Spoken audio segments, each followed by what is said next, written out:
passer à nouveau. Ngagne qui va percuter. Ngagne qui va essayer de se relever. Ngagne encore. Ngagne Fall. Ngagne Fall. Ngagne Fall. Finalement,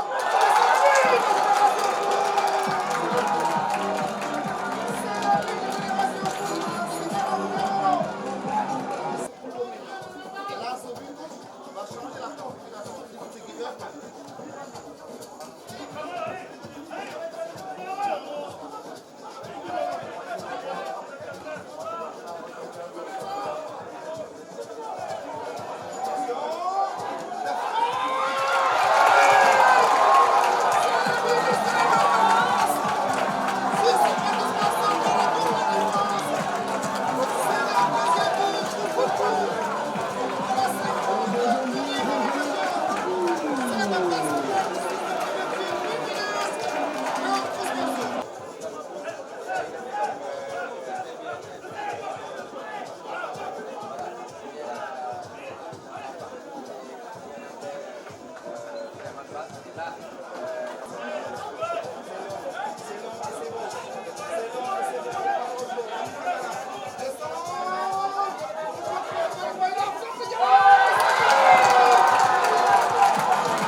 kenn fayu ma kenn fayu ma may taxaw di filmé ngay dama lay wax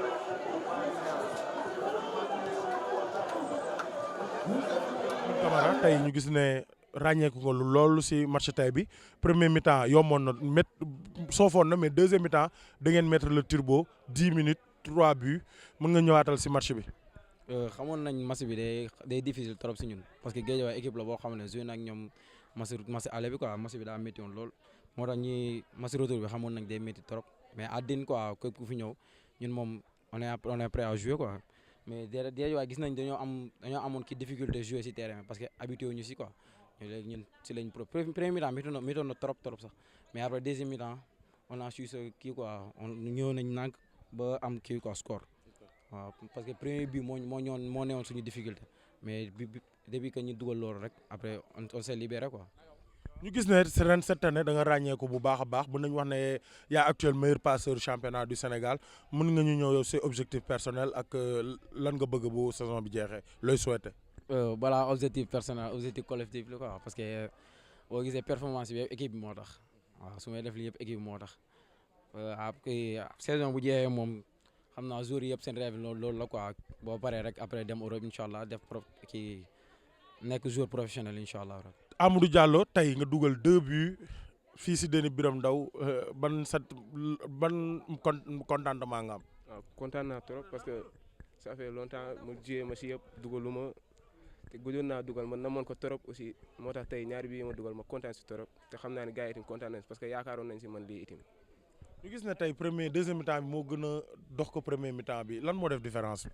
waaw parce que premier mi-temps bi moom Guédiawaye dafa indi taxawaay bu baax parce que dañu ñëw taxaw am bloc bu baax ñu amoon problème mu kase seen ligne yi looloo taxoon premier mi-temps bi métti woon trop même deuxième mi-temps bi indi woon nañ taxawaay mais dañu gën a yokk suñu vitesse si kaw pour am but te premier but bi si amoon importance moo tax gérer nañ ko ba dugal ko. yow lan mooy say objectif tamit personnel ak say objectif collectif. ren moom dama ñëwoon pour nekk si course meilleur buteur bi mais gëj dugal moo taxoon ins bii nii meilleur buteur yi raw ma te ins bii nii maa ngi si dàq am naa 4 buts te ki nekk meilleur buteur sore na gaa mais ñaan yàlla continuer si lancer bii nii rek ba fu mu yem rek ñu continuer jusqu'au bout. félicitations coach premier mi-temps bi metti woon na trop mais ñu gis ne deuxième mi-temps 10 minutes ngeen def pressing au dugal 3 buts ñëwaatal ñu si match bi. waaw d'abord balaa may ñëw ci match bi damay féliciter d'abord le coach Olivier Perrin parce que je pense que il a fait toute la préparation cette victoire c'est pour lui donc dafa am un empêchement au niveau professionnel au niveau de Metz parce que y a eu une réunion urgente et il fallait que mu dem donc cette victoire c'est sa victoire parce que il a préparé le match avant muy dem et donc pour ñëwaat ci match bi bon bi ñu ñëwee premier mi-temps bi ñun sunu plan de jeu moo doon adversaire bi il faut pas que mu ñëw sunu terrain di mener le jeu. donc il faut que ñu am un bloc très haut dem jël leen seen camp empêcher leen ñu mener initiative yi ñu donc bu waree am ku diriger match bi ñun ñoo war a diriger match bi donc il fallait les chercher très haut dans leur zone empêcher leen ñu jouer mais on a vu que ci loolu am nañ ci ay difficultés parce que bu ñu xoolee adversaire bi ci premier mi-temps bi dafa defoon bloc bas essayer maintenant di ñu contrer dans le dos de notre défense et ñoom ay difficultés sur le plan défensif ci deuxième ballon yi am difficulté également pour percer vraiment le bloc adverse parce qu'ils ont joué en premier mi-temps à 4-4-2 avec un bloc très compact derrière donc bi ñëwee deuxième mi-temps il fallait que ñu rectifier ak gos yi d'abord ñu encourager leen ci premier mi-temps bi ñu def parce que c'était pas mal li desoon rek mooy concrétiser maintenant occasion yi donc li ñu leen wax ci deuxième mi-temps bi mooy il faut que ñu jéem a contourner bloc boobu avec des décrochages intérieurs avec nos 10 qui plongent et pour mën a déverrouiller verrou boobu parce que on a vu que à l'intérieur les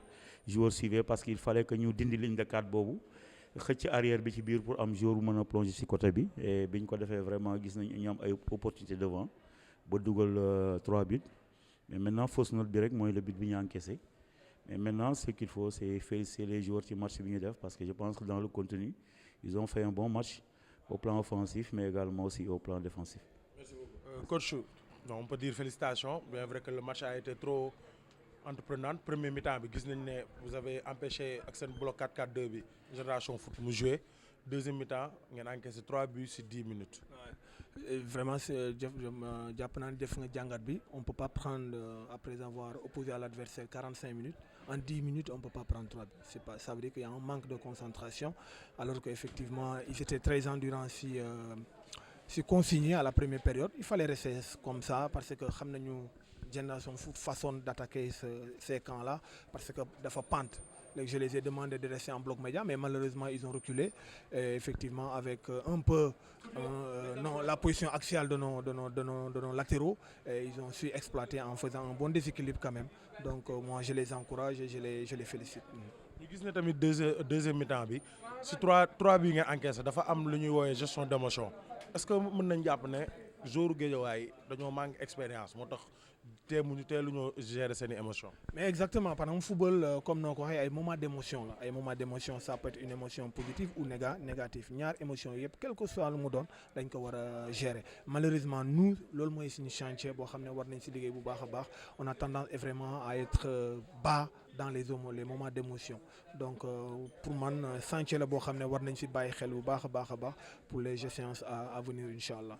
Guédiawaye ren la ñëw Ligue 2 jóge Ligue 2 ñëw ren Ligue 1 demoon nañ bañ a Guédiawaye actuellement mooy leader championnat bi sa position actuellement mi ngi wàcc mais lan lañ mën a noter lu positif ren pour Guédiawaye FC dans ce championnat. waaw xam nga lu positif déjà mooy pouvoir depuis première journée ba léegi position bu ñu jot a jël mooy bu gën a néew 5e position là je pense. Donc ça veut dire que pendant tout au long du championnat on a titillé les grands. Donc on a joué les premiers rôles en termes de contenu de jeu. Mais par moment, nous manquons un peu d'expérience, même si par moment dans le groupe il y a des joueurs expérimentés. Donc, mais parfois on confond vitesse et précipitation. Donc nous savons que parce que l'équipe est quasiment équipe baisse là, donc nous devons accompagner les gens. Souvent malheureusement nous sommes pêchés, surtout au niveau de la défense parce qu'ils ont beaucoup d'expérience. Mais bon, comme j'ai dit encore une fois, dans le contenu on propose de bonnes choses.